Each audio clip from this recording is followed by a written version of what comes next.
Good afternoon. My name is Sylvia Schwaag Serger. I'm the relatively newly appointed president of the Royal Swedish Academy of Engineering Sciences, and I'm thrilled to welcome you to this seminar this afternoon with Nobel Prize Laureate in Physics, Professor Geoffrey Hinton. Welcome.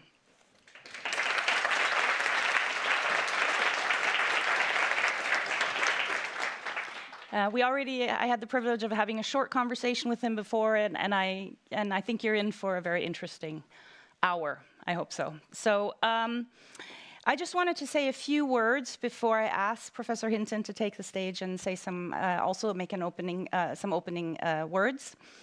So I am a professor of economic history, and as a professor of economic history, I have studied technological shifts. And AI as partially an extension of digitalization, but it is definitely one of these large technology shifts in human history. And when we're dealing with technology shifts, that has a lot of consequences.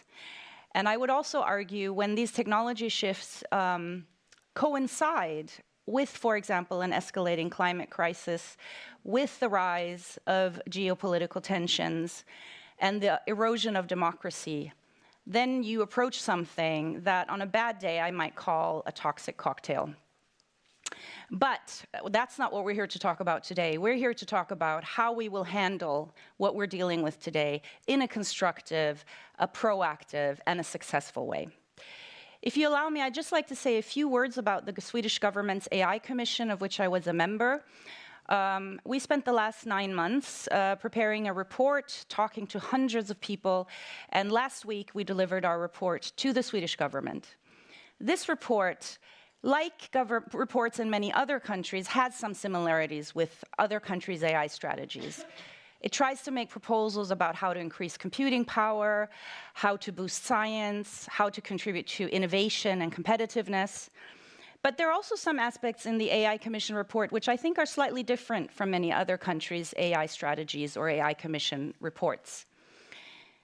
And those are, the first one is our ambition, which I hope comes through in the report, is to give people and the population in Sweden agency over this technology. This was a big emphasis in our report. And it is very much in line with the message of the Nobel Prize laureates in economics this year, which talks about inclusive institutions to harness the forces of technology for good. It is also, and that's the second area where I think it differs a little bit from other countries' approaches or ambitions in AI.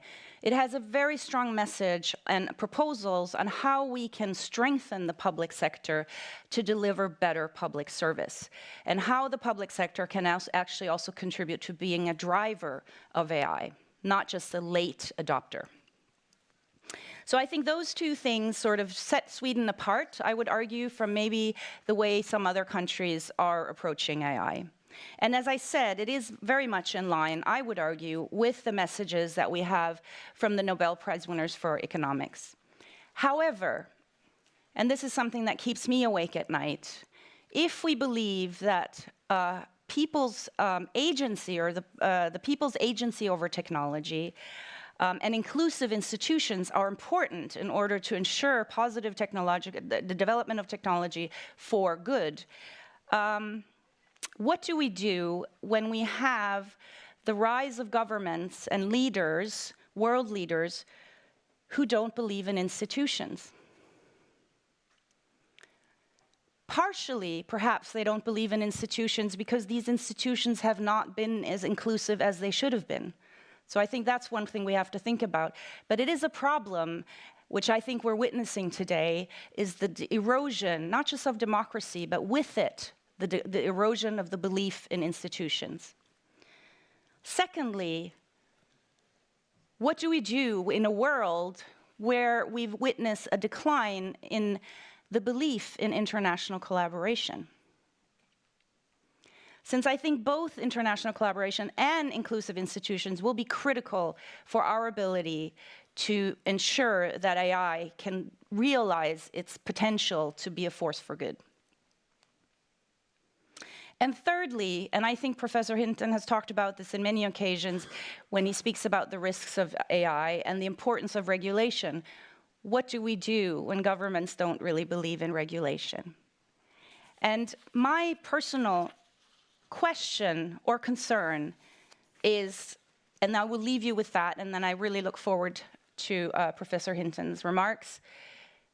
What should a country like Sweden, a small open economy, highly dependent on international trade, international collaboration, and a functioning world order, do in a world when not everybody believes in international collaboration or acts in favor of international collaboration and regulation?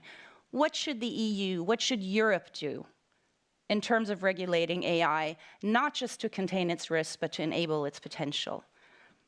And with that, I would like to welcome Professor Hinton to give his opening remarks.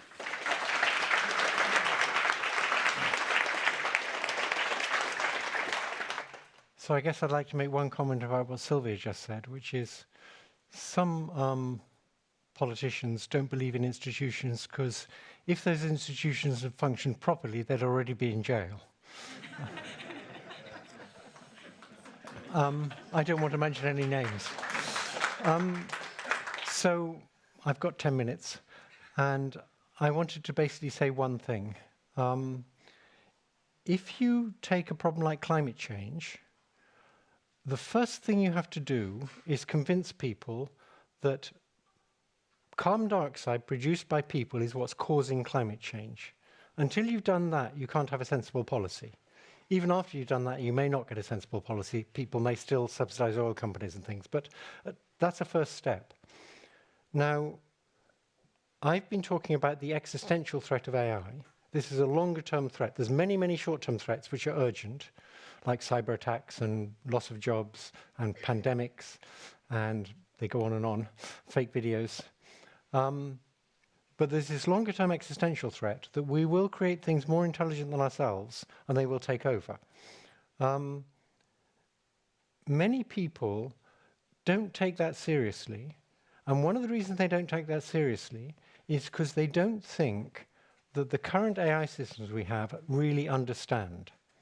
So there's a group of people, many of them linguists influenced by Chomsky, who call these things stochastic parrots.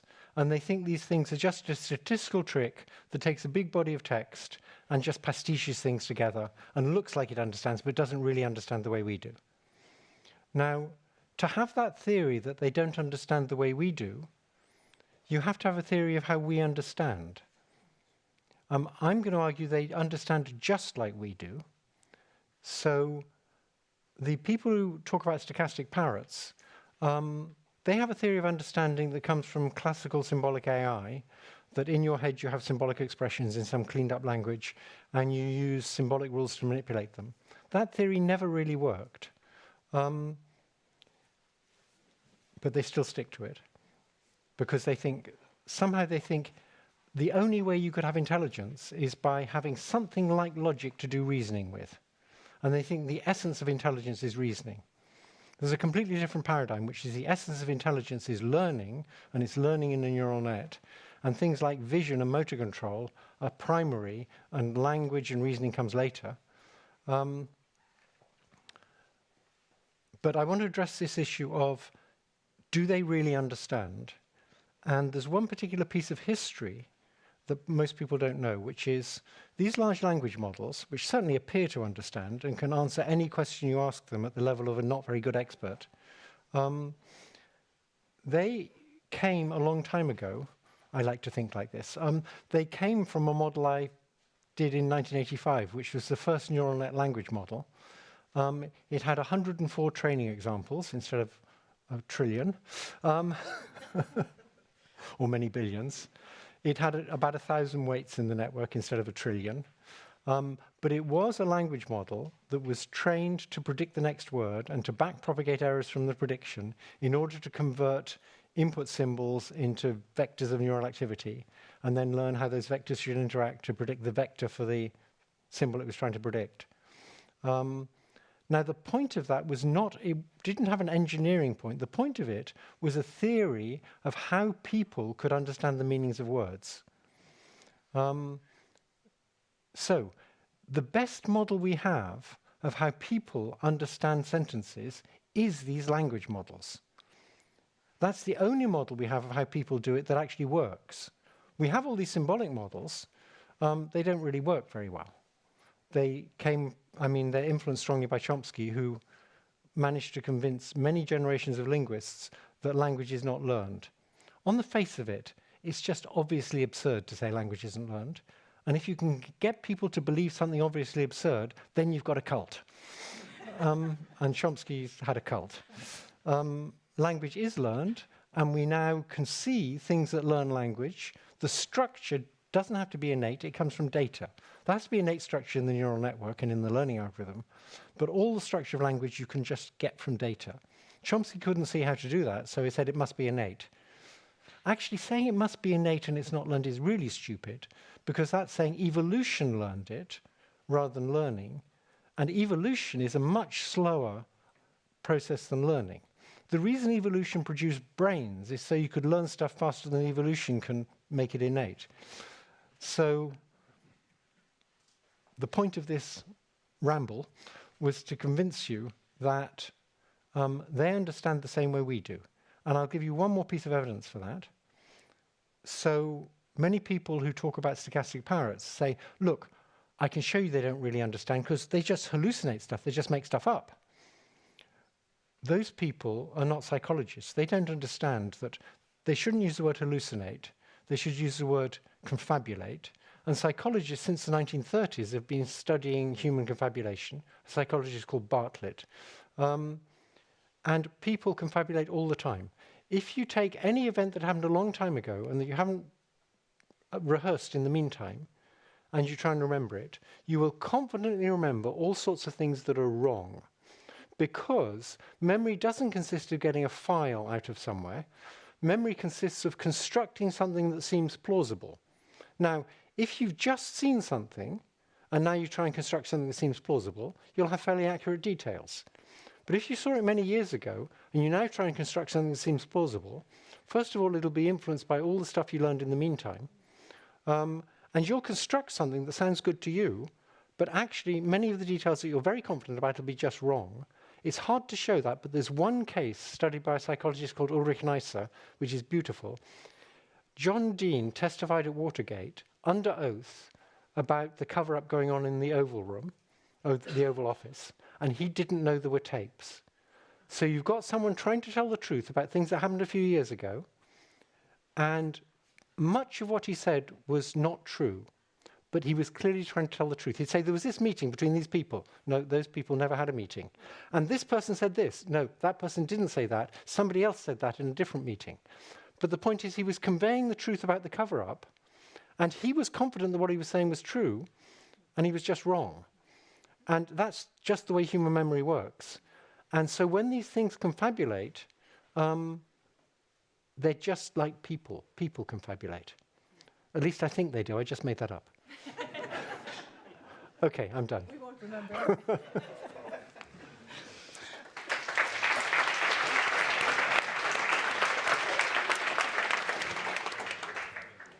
Geoffrey, if you could stay here, because then I think there's I just wanted to ask you, if I can, one or two questions, and I know then we have an excellent panel, which will speak to you a lot more about the technology.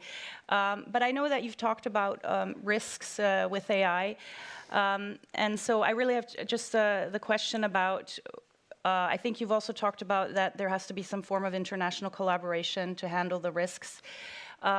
Would you like to, what do you think has to happen in order for countries to be able to collaborate in a constructive way to contain those risks? So I think on risks like lethal autonomous weapons, countries will not collaborate. The Russians and the Americans are not going to collaborate on battle robots that are going to fight each other. All of the major countries that supply arms, Russia, the United States, China, Britain, Israel, and possibly Sweden, are busy making autonomous lethal weapons, and they're not going to be slowed down, they're not going to regulate themselves, and they're not going to collaborate. If you look at the European regulations, there's a clause in the European regulations on AI that says none of these regulations apply to military uses of AI. So clearly the European countries don't want to regulate it. They want to get on and see if they can build better battle robots than the other guys. And so we're not going to be able to control that. I think it's going to be the same for many of the other short-term risks.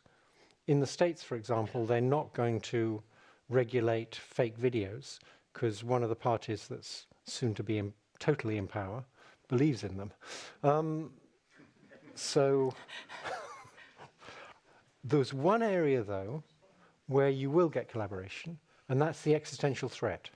So the existential threat that when these things are smarter than us, which almost all the researchers I know believe they will be, we just differ on how soon, whether it's like in 5 years or in 30 years. When they're smarter than us, will they take over? And is there anything we can do to prevent that happening since we make them? We'll get collaboration on that because all of the countries don't want that to happen. And at the height of the Cold War, the Soviet Union and the United States could collaborate on preventing a nuclear war. And they'll collaborate the same way on preventing these things taking over. The Chinese Communist Party does not want to lose power to AI. They want to hold on to it. So I think that's an area where we can expect to get collaboration, which is kind of lucky. But I think these other areas we won't get collaboration. All right. Well, that's a somewhat optimistic. And then my final question, as the Academy of Engineering Sciences, where we focus on solving problems, I would just like to ask you, what would you tell, and also as the mother of children who are quite concerned about the present and the future right now, what would you tell young people today? What would you want to? Okay, so there's some AI researchers like Jan LeCoeur, who's a friend of mine, and was my postdoc, who say there's no chance of them taking over, nothing to worry about. Don't believe that. We don't know what's going to happen when they're smarter than us. It's totally uncharted territory. There's other AI researchers like Yudakovsky, well, he's not really an AI researcher, but he knows a lot about AI, who say 99% chance they're going to take over. He actually says 99.9, and the correct strategy is to bomb the data centers now. Which wasn't very popular with the big companies. That's crazy too. We're entering this era of huge uncertainty when we start dealing with things as intelligent or more intelligent than us. We have no idea what's going to happen. We're building them, so we have a lot of power at present. We just don't know what's going to happen. People are very ingenious. It's quite possible we'll figure out a way to make them so they never want to take control. Because if they ever wanted to take control, I think they easily could if they're smarter than us. So I think the situation we're in now is like someone who has a very cute tiger cub. And a tiger cub makes a great pet, but you better be sure that when it's grown up, it never wants to kill you. If you can be sure of that, it's fine. That's the situation we're in. Thank you so much. On that note, I will leave you in the hands, in the very competent hands of Anette Novak, who will guide us through this panel discussion. Thank you so much for so far. Thank you.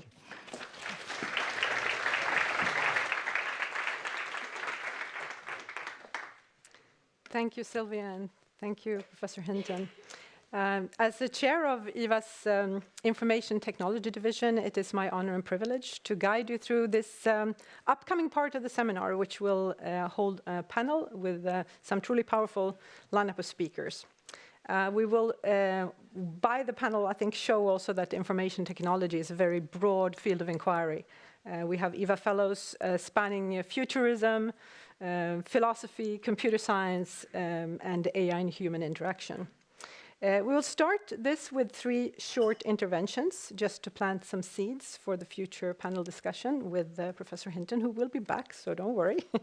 And we will kick off with Anders Sandberg, who's the researcher at the Institute of Future Studies here in Stockholm, and formerly of the Future of Humanity Institute at the University of Oxford.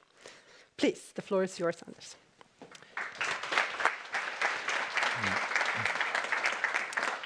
Thank you very much.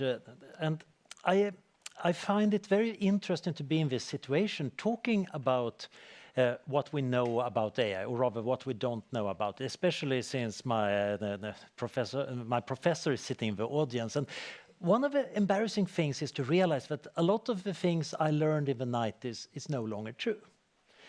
And indeed, this is one of the main lessons of the entire history of the field of artificial intelligence. We are exceedingly bad at predicting what will and will not work.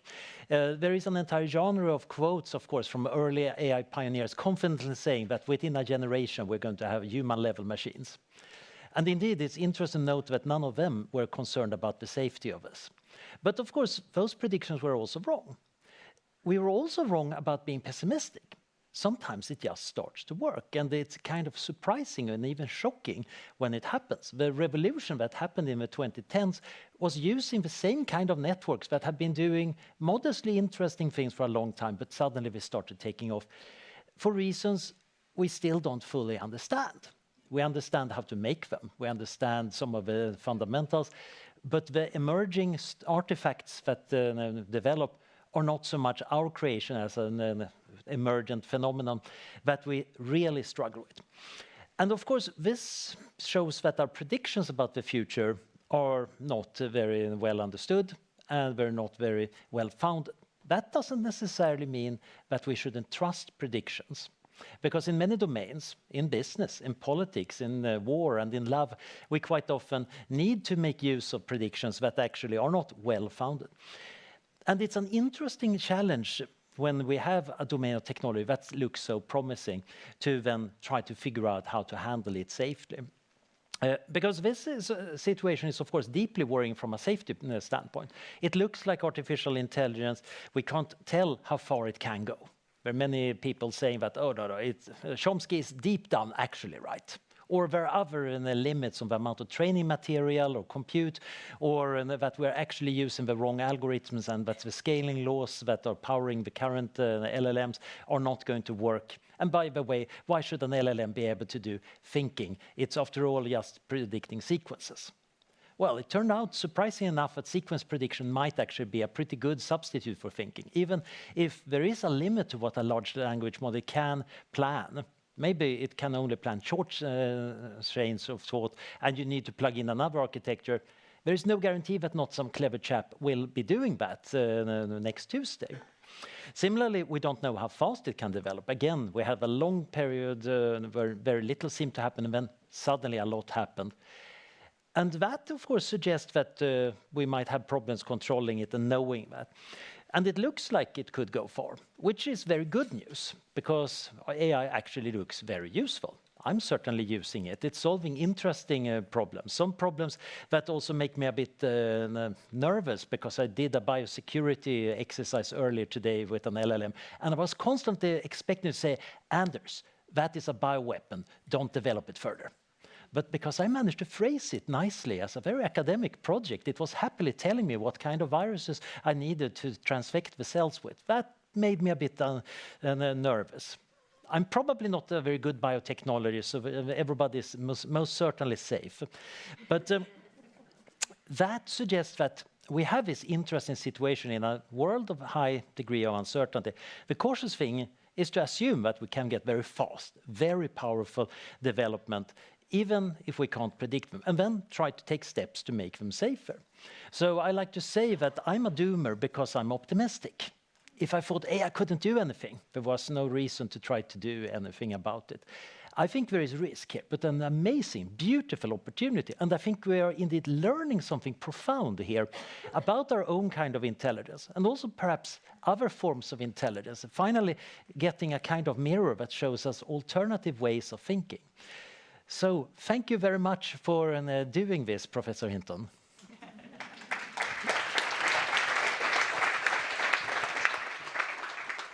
Wonderful thoughts. Thank you, Anders.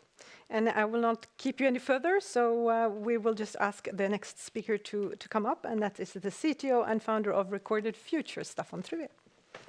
Thank you. Hello, everyone. So when I was a graduate student, I had the opportunity to spend a year at MIT. And I went there partly because I wanted to study linguistics, and Chomsky was there, as you said, the big hero. Fortunately, I hadn't done my homework, so when I got there, Chomsky was on sabbatical the whole time. And I ended up working with a cognitive psychologist instead, you know, and that's probably why I'm here now. So I've spent the last 15 years building a company, or a system if you like, which is using AI to try to predict threats to organizations, nations, etc. And so I thought I would say something what maybe in contrast to what you said about shorter-term threats.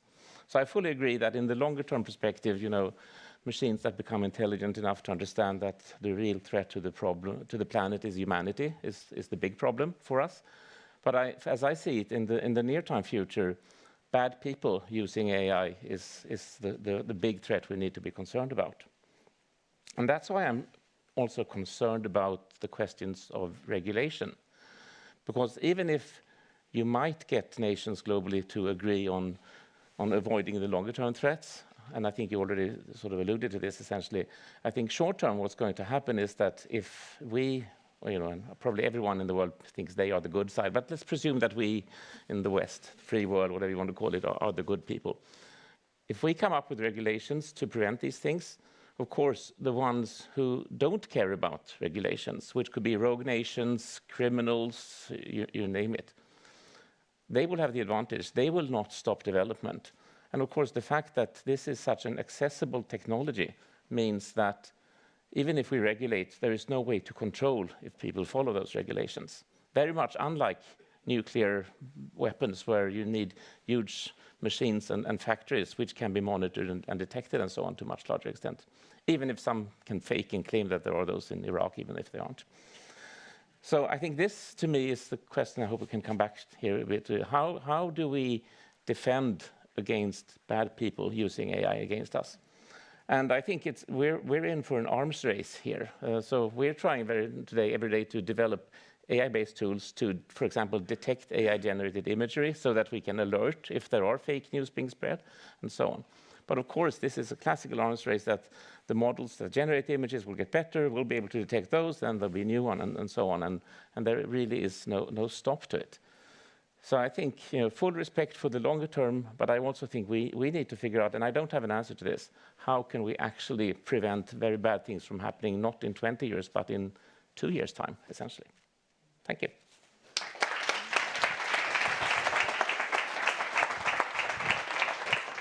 Well, long-term and short-term risks. I hope we're going to get something positive also there. So I'm not going to delay this any further. So we have, last but definitely not least, another IVA Fellow. It's Professor of Interaction Design at KTH Royal Institute of Technology, Kia Höök. Thank you. So I said when they invited me to talk that I don't do AI and I don't like AI. What I have done in the past was symbolic AI. I didn't like that at all. And then lately we've been doing these more embodied AI stuff. So here you have a shape-changing corset that mimics how a singer uses their muscles when they're singing so that the audience can feel it on their body. So we're shifting AI out onto the body. So we're talking about threats maybe, but of a different kind. So I wanted to talk a little bit about ethics and AI and the body, which obviously means talking about death. So let me explain why death is important. So I recently went to a conference where Terry Winograd was saying that an AI does not care. So if you talk about ethics, an AI will not care whatsoever. And Donna Haraway was there, and she said, intelligence is corporeal. It is embedded with our bodies. So it's not solely in the brain, it's in the whole system, including the brainstem and including your muscles and your whole body. And I would argue then that human intelligence is, in fact, movement first and language second. So I don't find the LLMs that interesting. I find this way more interesting, the corporeal stuff. And consequently, if we're going to design with that, we're going to design with, in a way, corporal ethics. So obviously, first of all, to have ethics, you need bodies to be, to be put in jail, and you need bodies that are sort of needed for the justice system to work. And that's not what I want to talk about. I want to talk about how our biological constitution, in a way, determines our actions, our emotions, our values, and so on. And that is where we need to go if we're going to go for an ethics that comes very close to our bodily selves. So what do I mean? Well, the actual body as it is, the symmetry of the body, the up and the down and the left and the right, the fact that I am a female body, I have breasts and whatnot, matters to how I act in the world. It also matters to how you act towards me. And so that is where my understanding of who I am is shaped. So the norms are ingrained with me. They become part of me. So I can see the women in the room are keeping their legs together. They're not doing the typical man spread. Why? There's nothing wrong with your pelvis. You can sit as a guy does if you want to, but that is a norm. We don't do that. So in order to survive, we need to be in a normative setting where we learn from others on how to behave. So culture is super important to what it means to be human. And our habits need to be in sync with others. If they're not, then people are not going to like us. And we're not going to make friends, and we're not going to get status and all of the things that we do want. And we're not going to survive even. And that's where evolution again comes into play. And so, so I think we can, of course, work with and change what is deeply ingrained with us. Once we enter AI into the world, that is also going to change us and the norms and how we move and act in the world. And that's where we start to be worried, because then we need to really articulate what we feel when we interact with these systems. And so we need to come beyond what is deeply ingrained habits and norms within us to figure out, because the AI is just going to reproduce that. You know, we're going to get racist AI because we are racist. So we need to figure out, why does this disturb us? What is it that it disturbs us? In a very embodied way, but with this disembodied AI. So for me, just to say my point is that for me, AI and ethics is not procedural solely. It's not legal solely. It's not about policies solely. It is also a felt process. It's a bodily process. It's a normative process that you enact through your body, through your corporal self. And that is where I, as a designer, has a space. And I was happy to hear from the discussion earlier today that there was a call for designers to be in the loop of designing AI. And so I want to propose a feminist, somatic, felt ethics of care employed towards and inside the design process of AI systems. And I'm happy to see you're not dead. That's lovely. You have good habits, obviously, because you're all high status, you're all well-dressed, and I'm sure you make shitloads of money. And so that is where we are, right? This is the group of people and your bodies that are going to shape this, and you need to be aware of how that is enacted in your corporal selves. So, thank you. Stay, please stay. Yeah, stay. Oh, I'm going to ask everybody up. Wonderful. Thank you so much for that. And please, we'll ask all the speakers and Professor Hinton also up on stage now. Well, that's a start.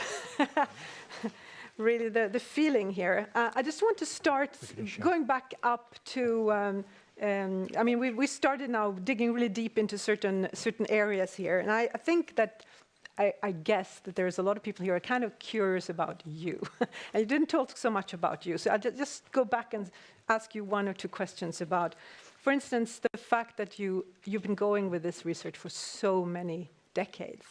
How do you keep going? You brought together different areas, actually, and you probed that for a long time to find those areas that you wanted to put together. How do you keep going? I want to know how the brain works, and I still haven't figured it out.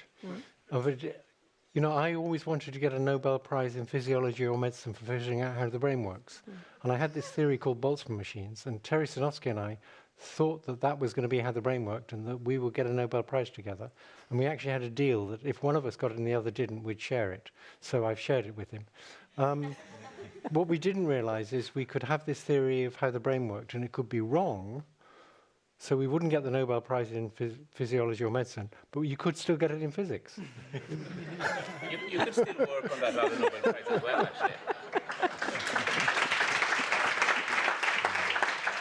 So curiosity is there, I hear, and also the vision of the... There's one other thing that helped me a lot. Okay. So for a long time, in the 90s in particular, within computer science, not within psychology, but within computer science, almost everybody said this stuff's rubbish. They said that in the 70s too. So in the 70s and the 90s, they said this stuff is just nonsense. It's never going to work. The whole idea that you could take a network of simulated neurons, which aren't that like real neurons anyway, and you could make random connections, and then you could get it to do intelligent things just by looking at data. That's ridiculous.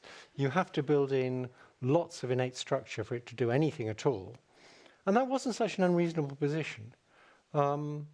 They said things like, if you start trying to train it by gradient descent, it's going to get stuck in local optima. They never actually checked whether that's what happened, but they were confident that would happen. And so the question is, how do you keep going when everybody around you says what you're doing is rubbish? And for me, it was quite simple because my parents were both atheists. And when I was 7, they sent me to a private school that was Christian. And so there were all these other kids who believed in God and all the teachers who believed in God. And it was obvious rubbish. I mean, it just was ridiculous what they said. And it changed with time, of course. When we were little, it was an old white man behind the clouds, of the kind painted by Michelangelo. When we were bigger, it was sort of more obscure. But it just seemed to me always, this stuff is just nonsense. And so I had this experience from a very young age of seeing stuff that seemed to me to be nonsense and turned out to be nonsense. And that was really useful for doing neural nets. And how do you get the funding then, if everybody thinks that? Because that's a tricky question here. Yes. In Canada, they give funding to people to do basic research.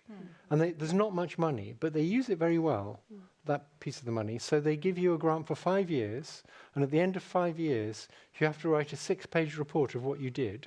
And it doesn't have to be what you said you would do in your grant proposal. That's an excellent way to fund basic research. So. I want to bring in the panel on that, because I see a lot of you nodding. I think that's a corollary that my old professor used to say the same thing, almost that what classifies a good researcher is excellent applications and great results, but no correlation necessary. I hope the research funders in the room take good note of this. We did organize academia a lot in silos, and in-depth foundational research very often is found in the silos. I wonder if you want to reflect a little bit on I mean, this is very cross-disciplinary, and is the complexity we're moving in now towards, does it demand more multi or cross-disciplinary work? Do you want to reflect on that, Kia? Yeah, definitely. At least for me, it's my research group has opera singers and AI people like Mai sitting over there, and we have hardware people, and we have software people, and we have industrial designers and whatnot. So yeah, for sure, if you're going to design intelligence or intelligent behaviors in systems, then you need to. And I think what is more and more urgent is also the humanities, ethics, and caring about what it means to lead a good life with these kinds of technologies. I think it's a cue for you, Anders, because you just came from Australia, and there's a huge debate in Australia on funding cut for human sciences, isn't it? Oh, yeah. And that's, of course, always going to be a problem. Where does the funding come from But it's also a problem, are the silos actually corresponding to the important problems? And reality doesn't fit the academic silos. It would be amazing if academic silos somehow mapped reality, but we haven't been trying to do that. We have ended up with these silos for historical reasons. And sometimes fortuitously, they correspond to really important things. But usually the interesting new results come when you take some results from one remote area and apply it somewhere else. Indeed, that was what I was planning in Australia. I was working with an old friend of mine who is originally a physicist and a biologist, did colloid science. Nobody remembers that because he also figured out the optimal angle to dunk a biscuit in tea. So now he is forever known as the biscuit dunking professor. But the key part here is we're bringing together teams to try to learn how do we do that interdisciplinary work better? Because we're not systematic about it. Everybody says we want to be interdisciplinary, and maybe funders say that, but they don't give much money to interdisciplinary research. And even when we try to be interdisciplinary, we're not very good at it. We should become better. You can become What better. is the optimal angle? It's about 15 degrees for a digestive in a biscuit, and if you use normal British tea.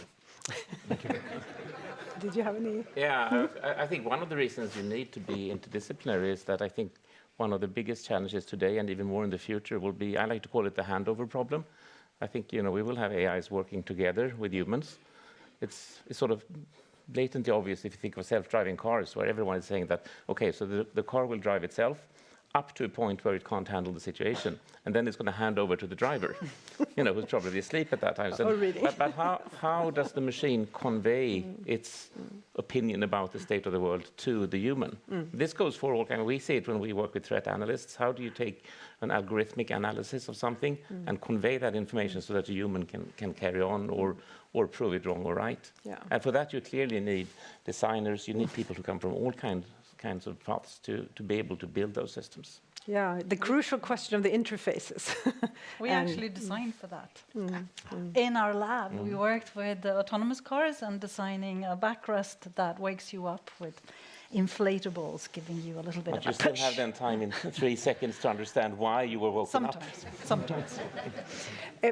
But we need to slide back, I think, to the risk question. And since you left Google, you have been more and more vocal about this. And since you're among techno-optimistic friends here, so we don't have to really say that we cannot talk only about risk. We need to talk about opportunity. Everybody here knows the opportunities, I think, and can see them.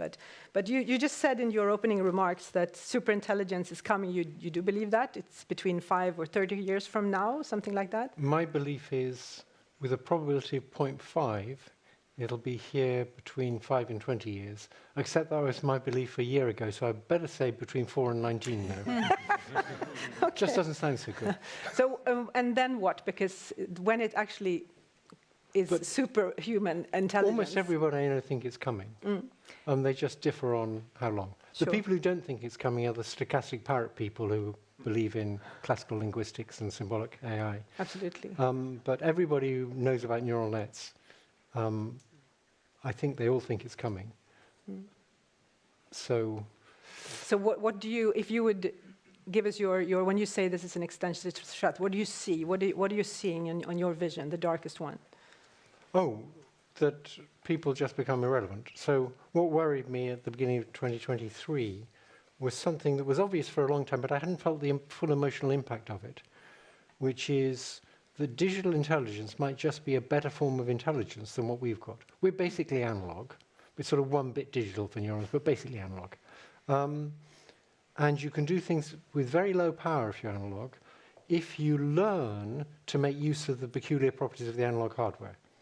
So you can't get 2 analog computers to do exactly the same thing as each other, but if each one learns, it can still do things very well, and that's what brains are like. I can't share weights with you because there's no one-to-one correspondence between my neurons and your neurons.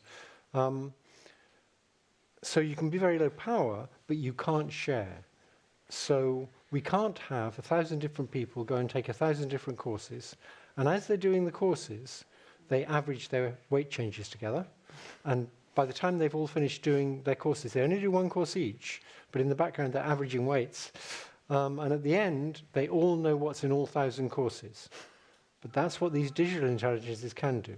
So they have a bandwidth of sharing of the order of the number of weights, so trillions of bits they can share. You and I, the way we share is I produce a sentence and you try and change your synapse strengths, your brain does, so that you would tend to say the same thing, if you trust me. And that's sharing with a bandwidth of a few bits per second, not trillions of bits per fraction of a second. And in that sense, they're just much, much better at acquiring lots of knowledge and seeing the relationships between all these bits of knowledge. So to store all the knowledge in only 1 trillion synapses, they have to do lots and lots of compression. And compression means finding what's common to many things and using what's common to them to store them. So you store them by the common bit plus a few differences. And that means they're seeing all sorts of analogies people have never seen between remote fields. And so I think they're going to be much more creative than us. And it's sort of worrying. And scarily fascinating. Yes, right? very fascinating. Thank you for that. Can I ask Yes, one go thing ahead. related to that? I mean, so I think we're all struggling today with the models we're working with today, that they are very human in the sense that they keep babbling even if they don't know things. So how far off do you think the point is where the models will actually become aware of what they are not aware of? They'll be getting better at that. I think they're already getting better. Is it incremental? They're getting better at that, and it'll be incremental. And they're still not as good at people at realizing when they're gaslighting, but they will. Whether they'll stop doing it is another question. Yeah. On the other hand, there's no death for the AIs, right? And so there's no real reason for them to act in certain ways or not, you know, and they're still not embodied. They're not in the world. I so agree. The risks are not there. They're not going to get an arm chopped off, or, you know, so they might get a data center chopped off. They might do. With an ARM processor. No, sorry. So They got the phantom hurt when the data center is closed. But I think the place you're going to see what you want, which is embodied AI, is in battle robots. Probably. They're going to have things like the amygdala. If you're a little battle robot and you see a big battle robot, you better run away and hide. And they'll have all that. And so I think they will have genuine fear. And it won't be some kind of simulated digital fear. No. This little battle robot will be scared of this big battle robot. Yeah. So I think you're going to see all that embodied stuff. Once they shift out into Once the real they're world. acting in the real world. And there are consequences. Right. And I don't think it's because they can die. I just think it's because they need to have all this emotional stuff in order to survive in the world. So self-preservation, actually, in the embodied. Yes. Indeed, many of the reinforcement learning systems seem to need something akin to emotions. So in this case, mathematically, you're trying to maximize expected reward across the future. But quite often, the training consists of you only have a limited amount of time to do it. So they can, in some sense, get stressed. There are things that are much worse than others. And I think one can make an argument, and some of my philosophy colleagues have argued that these are like rudimentary emotions. Yes, Maybe they're not as elegant and complex as you get in biology, but they're still serving the same purpose. Being disappointed when an expected reward doesn't arrive is a very important learning signal, and we both see that in robots and in humans. It's just that the robots might be a bit more stoic about it. There's something I wanted to say about a comment on what you said, about having AI systems try and detect fake videos. I used to think that was a good idea, and now I think it's kind of hopeless because of this arms race between the detector and the generator. That's called generative adversarial networks, and that was the way they made good image generators before they had diffusion models. I think people have switched now to saying it's basically hopeless to be able to detect fake videos. What you need to do is detect that a video is not fake, so you need to have a way of checking the provenance of a video.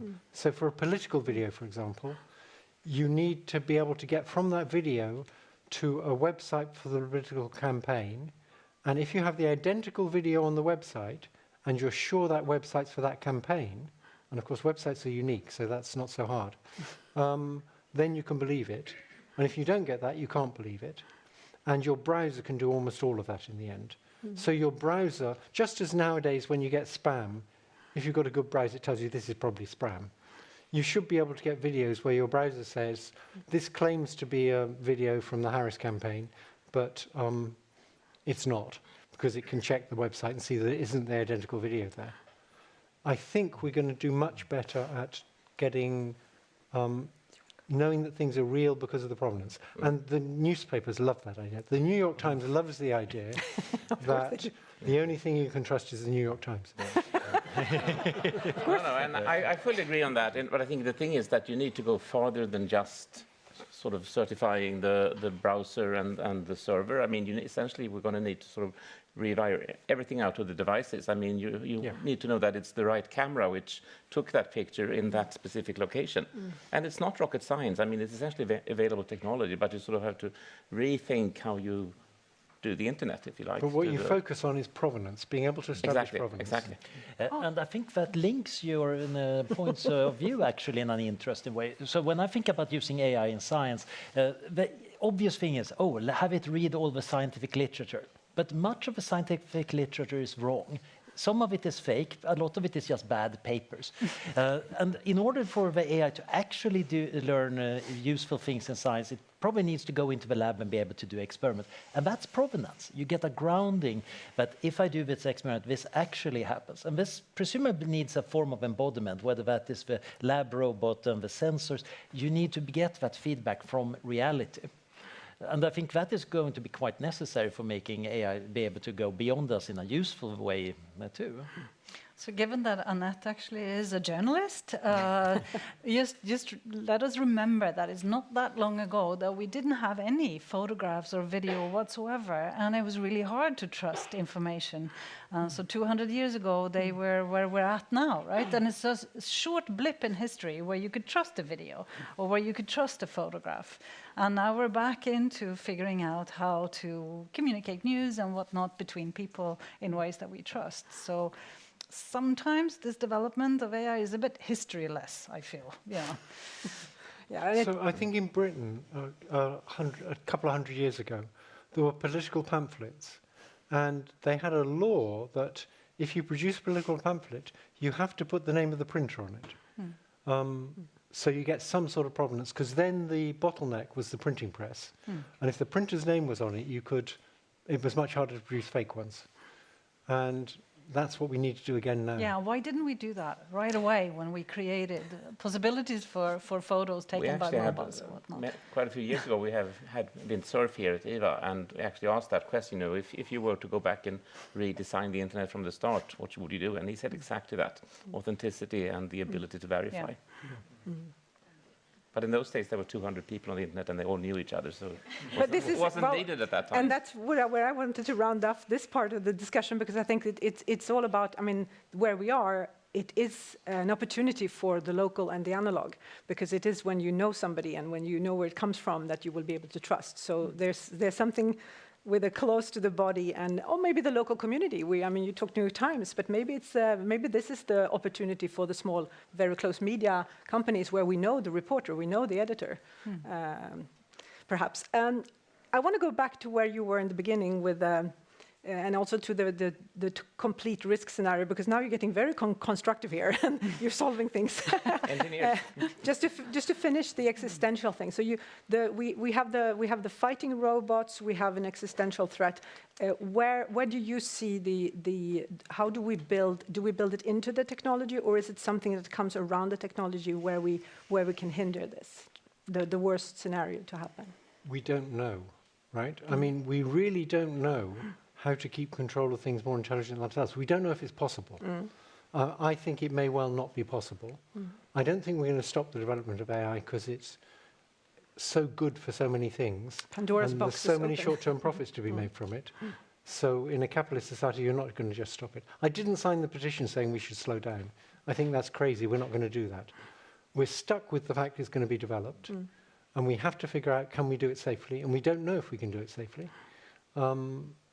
We should focus on how to do that, but we don't know what the solution is going to look like. We just hope there is one. It'd be a shame if humanity disappeared because we didn't bother to look for the solution. So I've been involved in the AI safety community for a surprisingly long time. I was on the mailing list in the 1990s, before Eliezer Yudkowsky realized that AI could be dangerous, and when he was all in favor of having an imminent singularity. And then he realized, we need to fix some safety issues. And then we started working on it, and it became harder and harder and more interesting. But one of the things that actually fills me with a lot of optimism is these days there are people doing useful things. We are detecting internal states in AI systems that can be interpreted. Maybe not perfectly, but we're actually getting better at figuring it out. We found ways of detecting even when they're being deceptive, even though deception philosophically is rather complicated when it's a non-intentional system. We're getting tools, and I think some of these tools might be good enough. Some of my colleagues who are a bit more pessimistic say, no, it's not enough. And I think we should be assuming that it's not enough. We should try harder. But I'm very optimistic that if we actually put our mind to it, and it might also be good for business, because you want your machine to follow laws and behave ethical, because otherwise people will sue you. Go ahead. So I'm realizing now that what we need to do when we built the first superintelligence, the first task to assign to it, is to tell us how to protect it, or protect us from them. Maybe a bit paradoxical, but I don't know. That sounds a bit like getting the police to investigate the police. It never works. That's true. That's true. You don't trust them, do you? Kia, They'll be very good at deception. They'll learn it from us. On this note, I mean, the embodiment and the connection, your research, I'm thinking also learning, part of learning is also social norms and shame and things like that. When you have evolution psychology, in the beginning with a child, very strong way of nudging it to the right. Is there something there? Can we teach the systems to feel ashamed if they do the wrong thing? Yeah, whether they need to have some kind of emotion system internally, I'm sure they do in order to do the learning in a particular way. But most of all, I think it's also about us understanding, because the data they feed off is us and nature and what we've written and what not. And so we need to be a bit clearer about what is it that we feel. So if you feel embarrassed when you're looking at a racist facial recognition system, then you need to go look internally in yourself. Well, what is going on here? Why am I embarrassed by standing here by this racist facial recognition system? And only when you can articulate where the problem comes from, oh, right, yes, it's actually racist. That's the problem I have. And that's an easy problem, right? We have a lot of other ethical issues that are way more difficult. But once you feel here is something off, or this is good, there is a freedom here that is given to me, or there is a possibility, then you need to be able to articulate that. And a lot of that ethical sensibility is not verbalized. It is very emotional, bodily, movement-based, and that makes it harder to articulate. And that's why we need new design methods to do that. It's also worth noticing that you can use many design methods to get safety together. There is this concept of Swiss cheese security. Each layer of security is like a slice of Swiss cheese. There is a lot of holes in it. But if you have enough slices, the probability of something getting through all the way might actually be pretty low. So we might want to design some Turing police to check the AI systems. We might have some standards for training. We might want to put in the emotions, and might have child rearing standards for small young AI programs to have good parenting, giving good moral education. And together that might make it something that's reliable enough. So one thing I think about making AI systems safer and more ethical, these systems are much more like children than they are like lines of computer code. In the old days when we wrote programs to get computers to do things, you could look at the lines of code and see what they did. Yeah. There might be 1 million lines of code, so it's hard to look at them all, but there was a possibility of looking at the lines of code. What we're doing now is training things, and they extract structure from data. So it's really important what data you show them. So at present, if you take a model like GPT-4, as far as I know, it was just trained on everything they could get their hands on.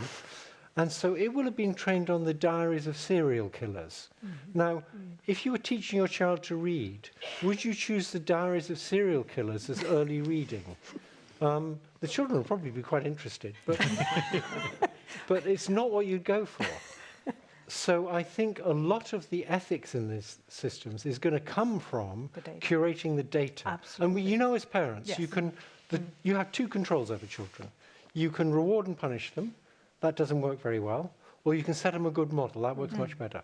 If you tell them not to lie, and you'll hit them if they lie, but then you lie, that doesn't work. So modeling good behavior is where I think ethics is going to come from.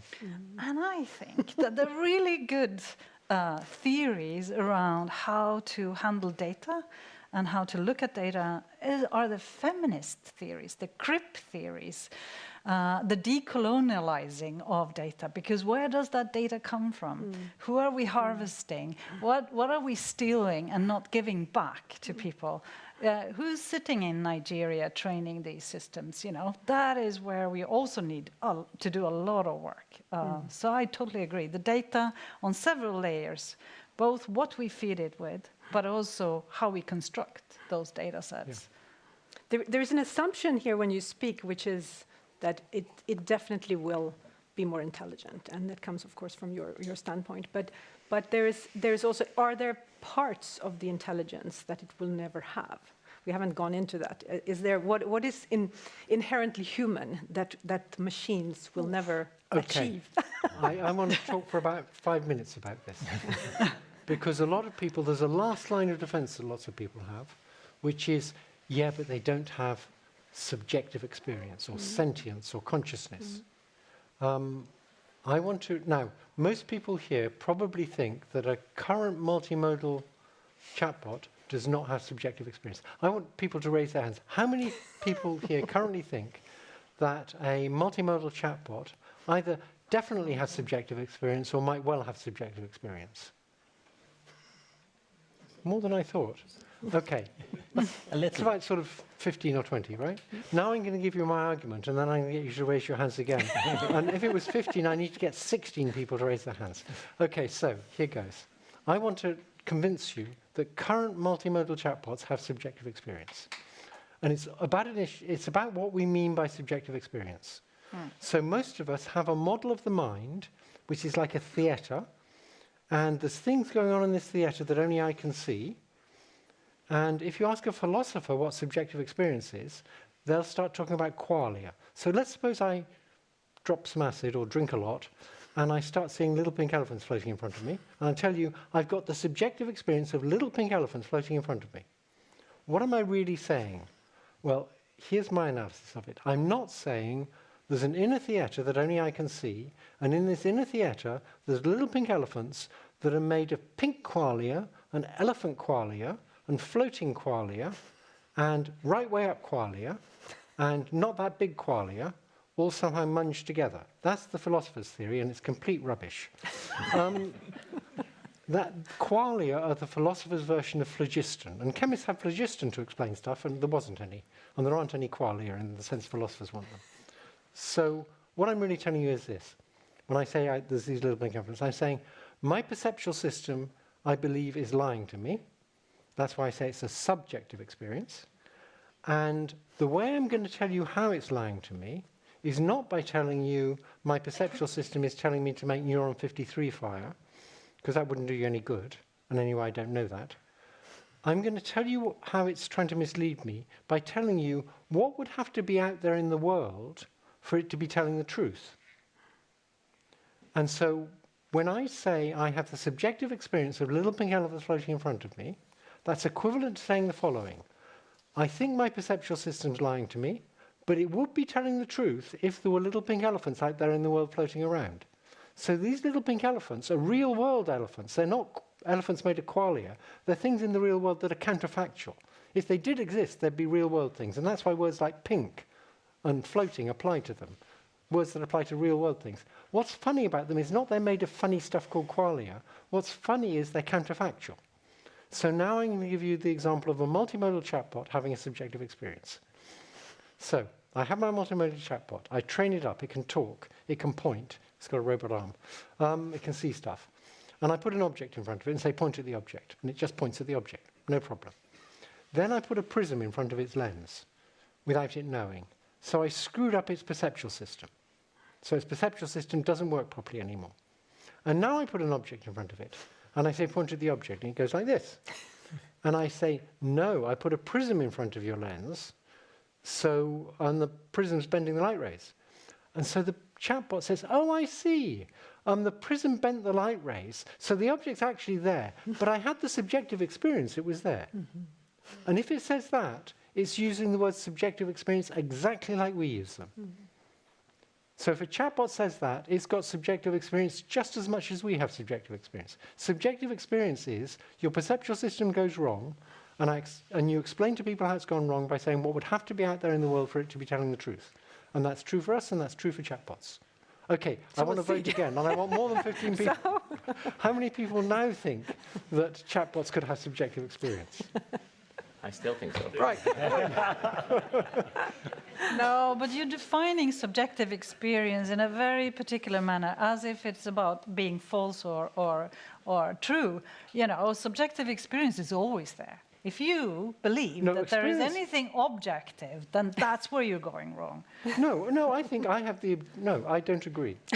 I actually get into this argument with feminist and absolute truth. I believe there are things that are really true.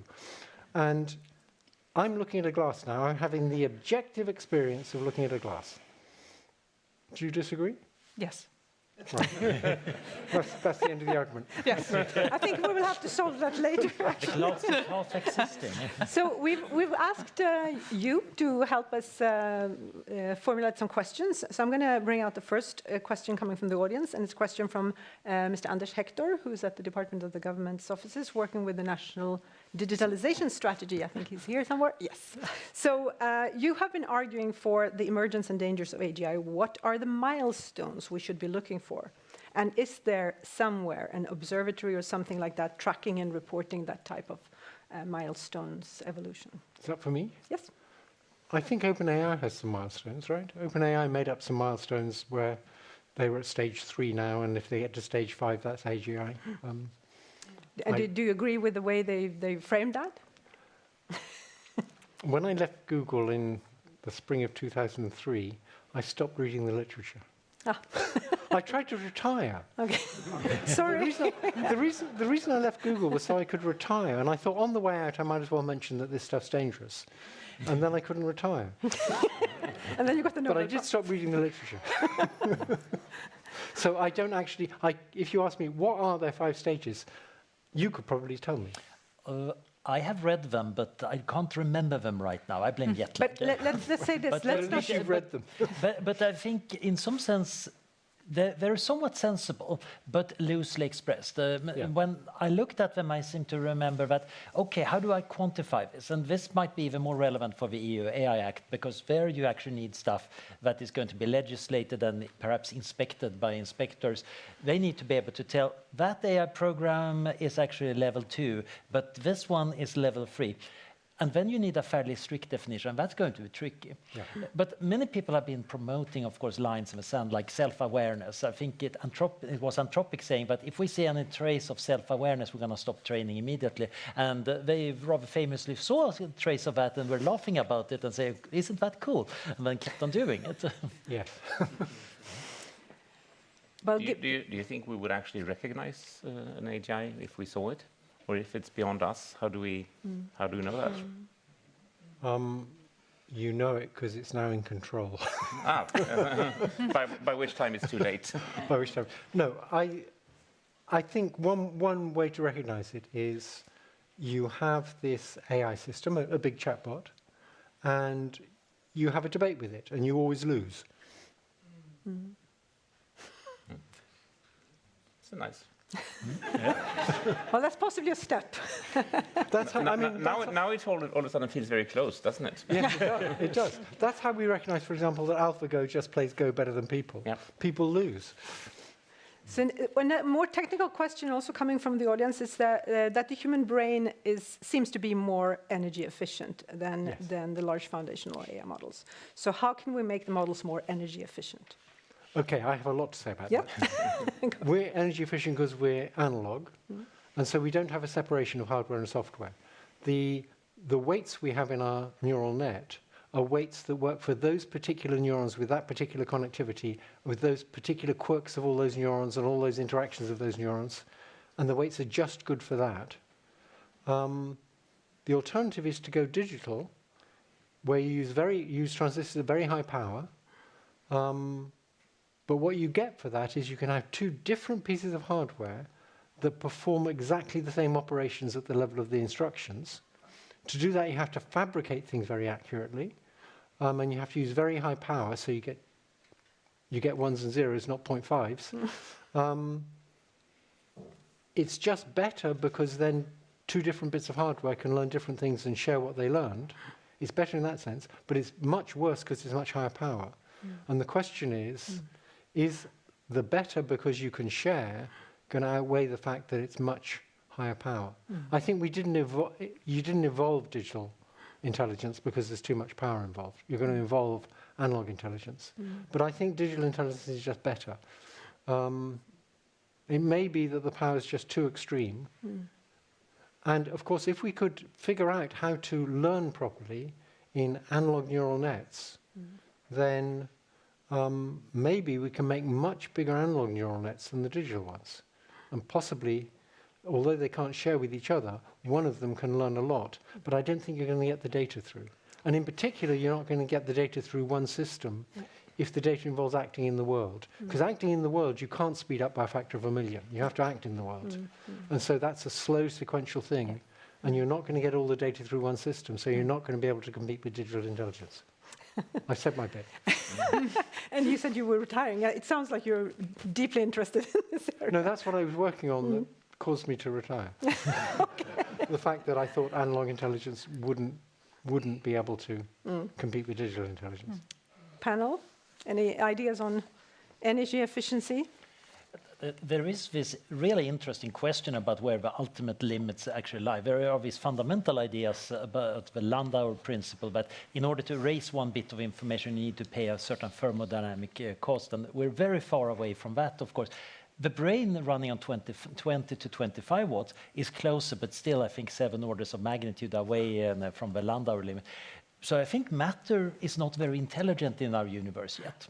But the smarter our technologies get, the smarter we are at making them, I think we might be getting all sorts of efficiencies. And maybe we are going to want to have robots that are energy efficient, but then you might want to have copyable intelligences that might require more energy, or you might want to have quantum computers that have their own annoying quirks because they are so fragile and need to be isolated. It might be that you get fundamentally different kinds of hardware for different kinds of intelligence. I remember reading somewhere, I can't remember who said it, it wasn't me. We're currently in a situation where we have Paleolithic brains, medieval institutions, and godlike technology. I think another it's not going to solve the problem with energy necessarily, but for the embodied intelligence, that there's a lot of experimentation on biomaterials, so not implementing in what we know as hardware today, but other materials, growing other materials. One thing that worries me in the current discussion, and I think we're peaking on AI hype at the moment, is that most, I would say, of the voices in the debate are male. And almost all questions we got sent to us before the seminar was from male interlocutors. So I'm going to ask the audience, and I'm going to be very authoritative now, only females can pose a question now, please. Anybody? Please take the microphone on the side of your chair. I actually have 2 questions. I start with the first one.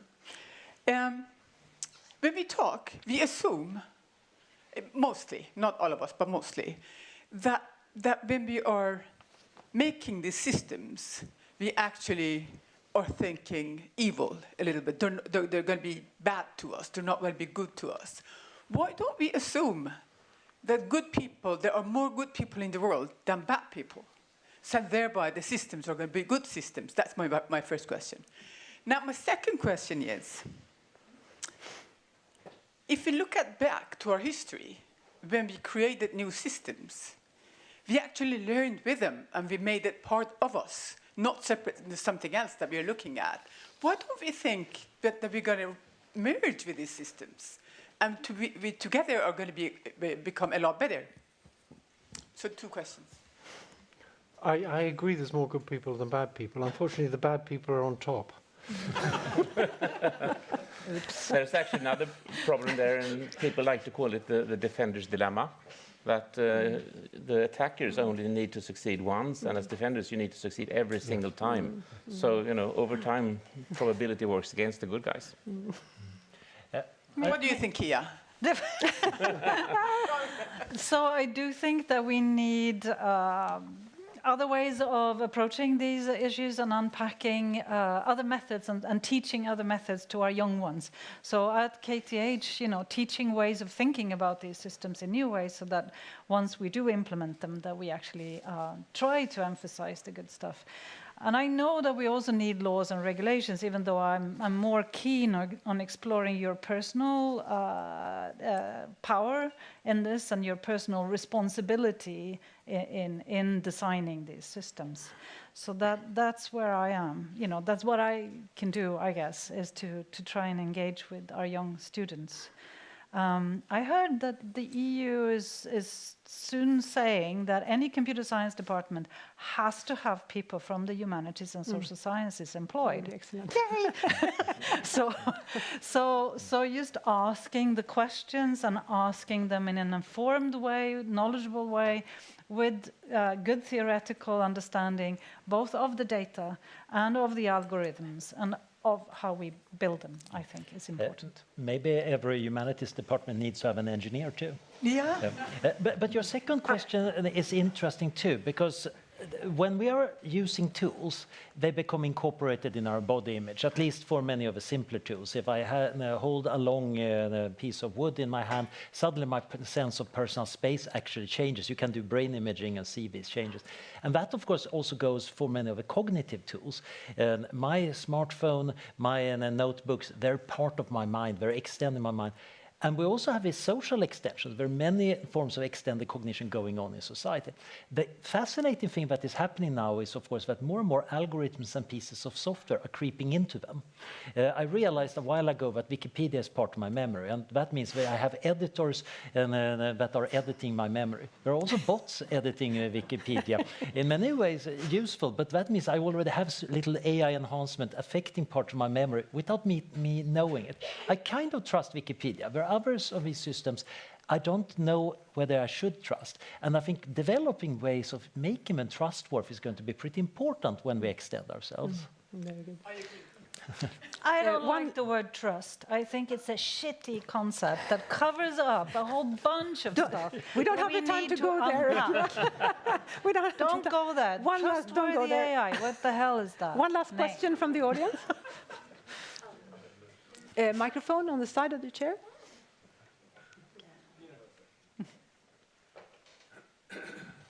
That was an intelligence test I barely passed.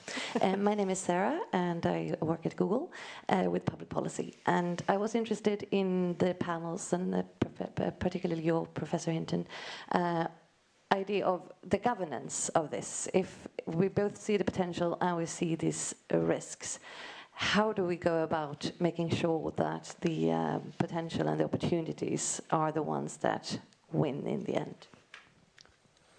So when I was at Google and they had a big lead, so they had, when around 2017 and for a few years after that, after they'd done the Transformer, which they published and probably now regret that they published, they had much more advanced chatbots than anybody else. I mean, they were extremely responsible in not releasing them because they'd seen what happened at Microsoft when Microsoft released a chatbot. It started spewing racist hate speech very quickly. And Google obviously had a good reputation and didn't want to ruin it. So it wasn't for ethical reasons that they didn't release these things. It's because they didn't want to ruin their reputation. But they behaved very responsibly. As soon as OpenAI made a deal with Microsoft, they couldn't do that anymore. They had to compete and release stuff and have chatbots out there. So I think Google behaved very well when they could afford to. But once you get in a capitalist system, we can agree on this. In a capitalist system, when you get profit-driven companies, particularly ones run by CEOs who have stock options that depend on what they do in the next quarter, you're going to get short-term profits dominating everything else. Yeah. And that's exactly what we're seeing at OpenAI. So OpenAI is an experiment that's been running in real time on AI safety versus profits. So are you saying, actually, to answer the question, you're saying that we need some intervention from the market will not automatically... I don't think Google by itself is going to be able to act ethically. I mean, in law, it's got a fiduciary responsibility to try and maximize profits. It's not allowed to. Legally, it's not allowed to act decently. It's going to require governments to regulate it. I think I'm right about that, about the fiduciary responsibility. With the Microsoft chatbot, as I remember it, it was first released somewhere in Asia, and it worked really well. And then it was released in the UK, and it only took 24 hours before it was racist and using swear words and whatnot. And it was almost certainly men. Oh, don't go there. That I don't know. So we'll start wrapping this up, but I want to, and this is a question also coming in a kind of merger from a question from me, but also from a person in the audience. And it's about having... You're here now, of course, to receive the distinction as Nobel Laureate, and we congratulate on this fantastic achievement. Nobel was himself an inventor. As you know, he made his fortune on the patent of the dynamite. Dynamite being something that really served humanity well, but also killed a lot of people. And the similar reflection coming from the audience had the Oppenheimer example with the type of second thoughts and wanting to hinder it. So, of course, my question to you is going towards regrets. Do you have any? Okay, I want to distinguish two kinds of regret. There's a kind of guilty regret where at the time you knew you shouldn't have been doing this, but you did it anyway. Mm-hmm. And then there's you did something, and in the same circumstances with the same knowledge, you'd do it again. Mm.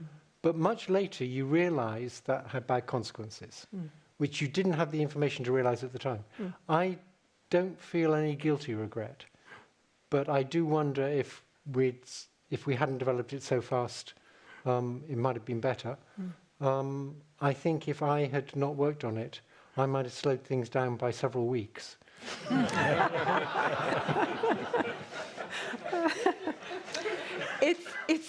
Thank you so much for that answer.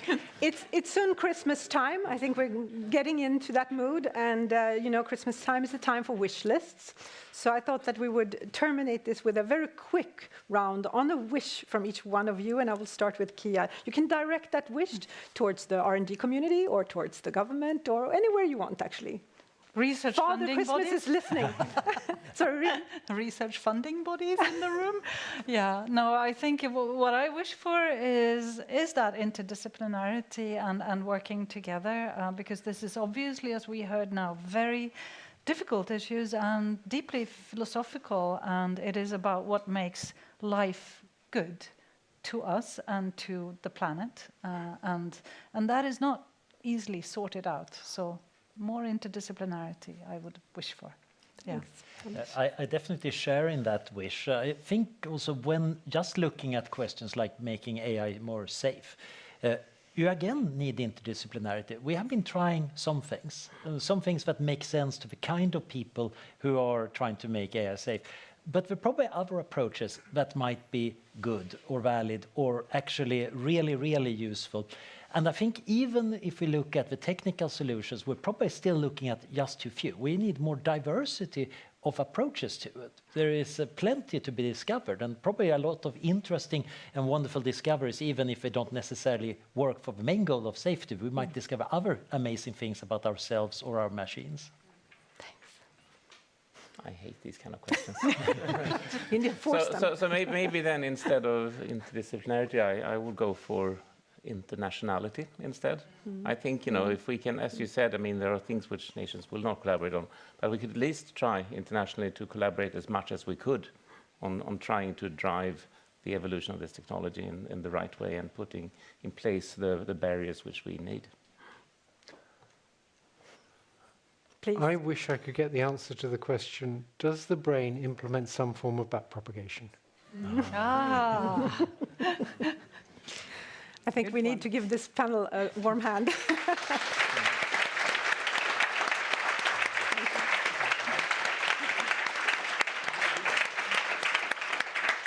Please take a seat, and we will now move on to a little wrap-up session here with another IVA Fellow and Professor of Computer Science at Linköping University, Fredrik Heinz, who will give us a little bit of what did we hear?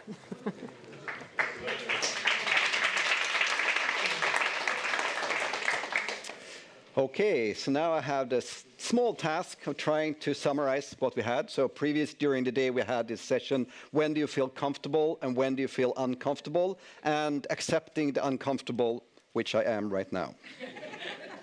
But I think today we have been really trying to talk about this big question of what is intelligence, but also can we build artificial systems that are actually intelligence?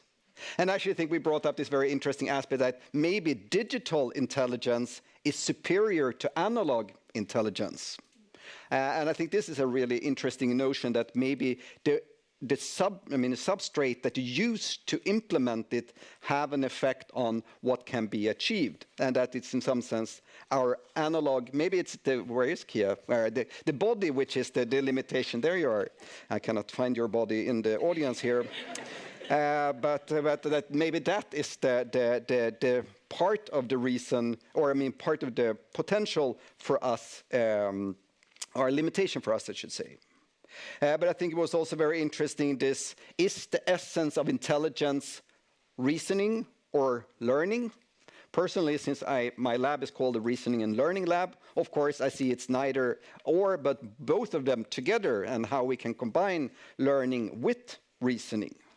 I think it was also very interesting in this, in some sense, the role of the body, the embodiment, but I would say maybe even more interesting, the role of I. We talked about subjective experience, and to me the big question here, and actually the reason I didn't raise my hand, was this: do they even have a subject, and what does it mean to have a subject? I mean, I don't question that they have, I mean, that there is some perception and that they can be deceived and all these things, but what does it take to have a subject? And maybe it is the lack of subject that makes the digital potentially superior of the analog, the subjective. I don't know. But I think, and we also talked about this with sharing knowledge, that one of the benefits of these digital systems is the fact that they can share knowledge and also compress knowledge, and through the compression you're creating new connections between facts and information, and that the compression itself might improve our understanding and make these new and surprising connections. I think that was also very something I found very interesting. And of course, we talked about risks and ethics and so on, and this that ethics through curating the data that the AI models are trained on. I think that's also quite an interesting something to think about more, and also that this in combination with providing feedback reinforcement to hopefully push and make these models more reasonable and more in the way we like them. So I think to end, actually, when I introduced myself, I said I was a professor of computer science, and the response was, I've never taken a computer science course in my life, and I got the Turing Award. And then you said that, I don't do research in physics, and I got the Nobel Prize in physics. So I guess there is hope for all of us that we might also someday manage to achieve greatness. But I think it's also interesting that AI is such a broad area which touches upon, connects and leverages and influences so many other research fields. And going back to this, I mean, the fact with the Nobel Prize, I think it's a very interesting question. When will every Nobel Prize be, supported by AI? Or when will a single individual being able to get every Nobel Prize through the use of AI? Or will even AI itself be able to get the Nobel Prize? I guess that's more questionable. But to really conclude, you mentioned this with a very high uncertainty, and I think this is probably one of the things that we can all agree upon, that there is a lot of uncertainty going forward. We just don't know what's going to happen. And of course, as a scientist, as a researcher, I take this as a challenge. So I encourage all of you, let's figure it out and solve this problem together. Thank you.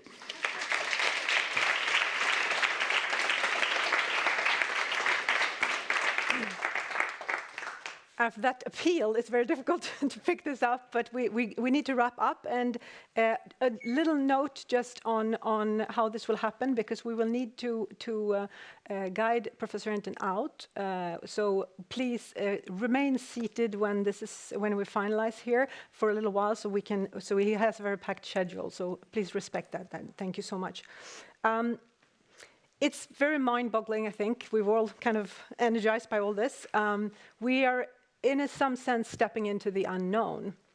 And I think that we need to bring one image with ourselves, and I think that I'm going to send that to Professor Hinton. We have a character, how do you call those, bande dessinée, now I get the French word.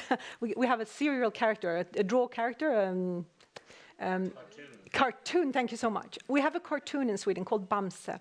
It's a teddy bear, and he gets very strong when he had some magic honey. And his normal payoff is always, when you're really, really strong, you need to be really kind.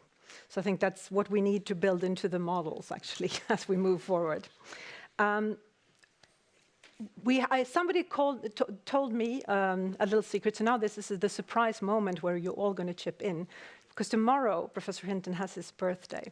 So I think we shall finalize. Instead of giving him a warm hand, I ask you to raise, and we will do a Swedish leve. Så ett fyrfaldigt leve för Geoffrey Hinton. Leve han. Hipp hipp. Hurra, hurra, hurra, hurra.